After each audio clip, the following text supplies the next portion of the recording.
Hey you guys, it's Peter, and welcome to my channel, Peterisms, where I tell stories of my life and just little things that I have learned as I have grown into the person that I am today.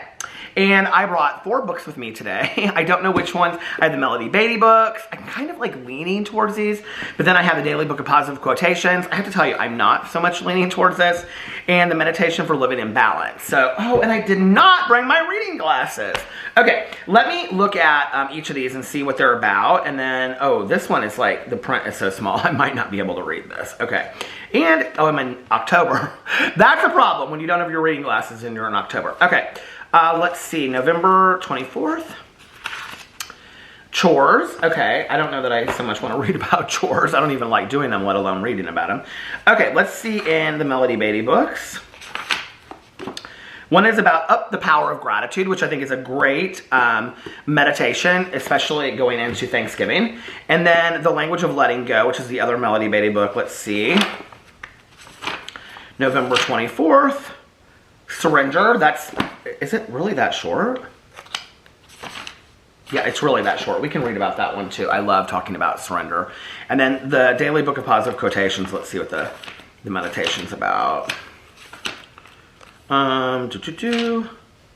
Doing more. Okay, so I'm going to read from the 2 Melody Beatty books. Let's read from the very short one at the bottom here that's about surrender. Because I think it's an important thing to talk about. Surrender. Surrender means saying, okay, God, I'll do whatever you want. Faith in the God of our recovery means we trust that eventually we'll like doing that.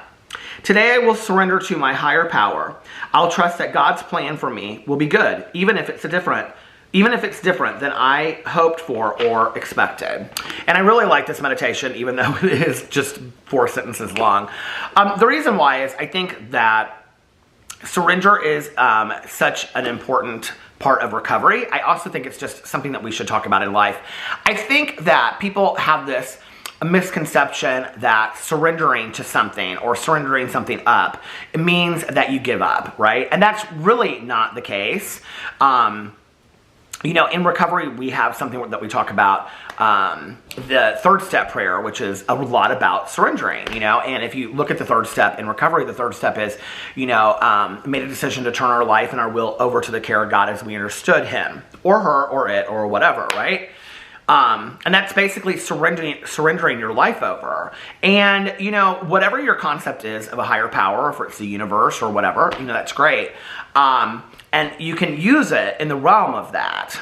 I have to tell you, one of the strangest things that happened in my life was when my mom was like on her last night, and we thought that it would she would pass very quickly, and it just was not happening. And so my friend took her hand and I said, will you say the serenity prayer out loud? Or will you say the serenity prayer out loud? Yeah.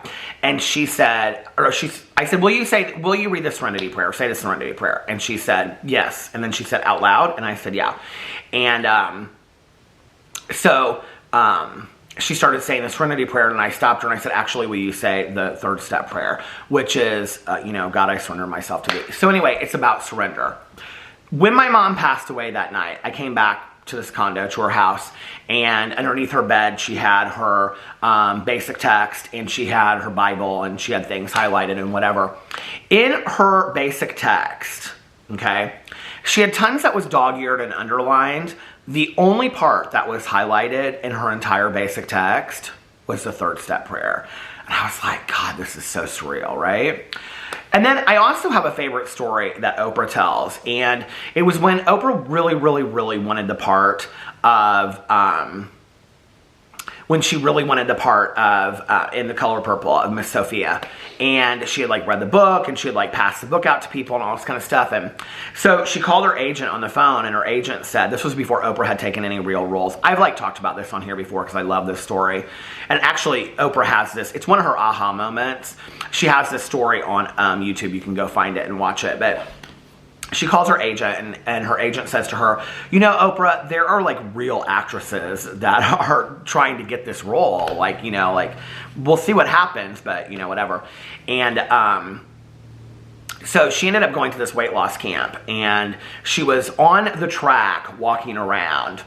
And as she was walking, she said to God, she said, God, I surrender. Like, I give up. Like, obviously, this movie is not what you had planned for me. Like, that's obviously not in my life plan for you. But whatever you have next for me, I accept. And she started singing the song, I surrender all. I love that gospel song. And she started singing it. And the second that she started singing the song, her assistant came out and said that Steven Spielberg was on the phone for her. So she went in and she took the call, and he said, I heard, and these are her words, not mine. He said, I heard that you're at a fat camp. If you lose 1 pound, the part's not yours. And she said she went home, and on the way home, she stopped at Dairy Queen and got a Blizzard. But, I think that that's so true in life sometimes, is that when we surrender things, it's like, this is more of a spiritual conversation, but I have since long ago realized that life and the things that I want to happen, or sometimes the things I don't want to happen, or the things that I desire or whatever, happen on God's time, not mine, and that for me to surrender and just say, because I am such a believer that there is a path, there is a journey that I am on, and that, I have to trust that there's a plan. I do trust that, and I don't really know how I got there. I really don't, except for that I went through some really difficult crap in my life, and I leaned on my spiritual beliefs, and I leaned on prayer and meditation and affirmations and just the belief system that I had built, and it didn't let me down. And I'm still here today, And whether that means anything or not, people are always like, oh, so you're so convinced of God. And I'm like, well, I'm not so convinced, but yeah, I do have faith. And they're like, so what happens if you get at the end of your life and there's nothing? And I'm like, I guess I get to the end of my life and there's nothing. I mean, what, So I've applied meaning to my life as I've gone, and I've had faith and a belief that there was something. I mean, I don't live my life to get into some, majestic heaven. I don't live my life that way. I live my life to be the best version of myself while I'm here. So, speaking of the color purple, where, Miss Seeley says, this life's short, heaven's forever. Sure, that's true, but I don't do my actions out of trying to get in somewhere, I do it because I want to be a better person. I want to be a kinder, more compassionate person. So anyway, but I think the idea of surrendering is fantastic. If you're going through something and you really don't know what to do, just surrender to it. Say, okay, I throw up my hands. You take over. Whoever that you is to you, whoever you're speaking to, whether that's the universe or the wind or God or whatever, just say, I surrender it to you. Whatever you have planned for me, take me. Let's see what's next. Trust me. I mean, what you'll realize very quickly is you have very little control over it anyway. I always think that I have so much control over things, and then I realize I have no control over it at all, All right, let's see how long the gratitude one is, and then we'll read quickly from this. Okay, November 24th, the power of gratitude never wanes. The haunting music of Amazing Grace followed me throughout my travels. I heard it first in the rustic cabin I rented in Arizona. The music from a distant flute wound through the air, filling it like incense, filling me with peace. The next time I heard the music was at an old Montana hotel. The notes were clearer this time, as the soothing melody drifted across the courtyard. Then, near the forest in Washington, I heard the hymn once more, again played on a flute. The notes rang out. The melody filled the air. Gratitude flooded my soul. Amazing Grace is following me, I thought. I thought again, no, Grace wasn't following me. Grace had found me.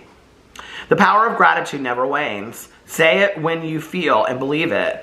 Say it when you don't. Thank you, thank you, thank you.